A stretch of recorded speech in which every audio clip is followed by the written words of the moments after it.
सिर भारी हो जाता। अपनी चिंता वो अपनी पत्नी से नहीं छिपा सका और परेशान स्वर में उससे कहा, 4 बच्चे पहले से ही है और अब ये आ गई। मैं ठहरा मामूली दिहाड़ी मजदूर, कैसे पालूंगा इतने सारे बच्चों को। मंगलू की पत्नी उसकी बातों का क्या जवाब देती। कभी वो उसकी ओर देखती तो कभी मंगलू की ओर। उसी दिन दोपहर की बात है। मंगलू अपनी टूटी फूटी झोपड़ी के बाहर चुपचाप बैठा हुआ था। तभी उसकी झोपड़ी के आगे एक बड़ी सी आलीशान कार आकर रुकी।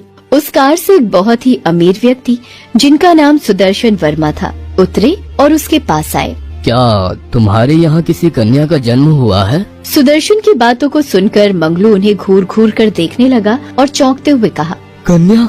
हाँ, कुछ दिन पहले मेरी पत्नी ने एक बेटी को जन्म दिया है, लेकिन आपको कैसे पता? अरे ये सब बात छिपती थोड़ी है। वैसे क्या तुम मुझे वो कन्या दे सकते हो? ऐसा है कि मैं निसंतान हूँ और मैं तुम्हारी बेटी को गोद लेना चाहता हूँ।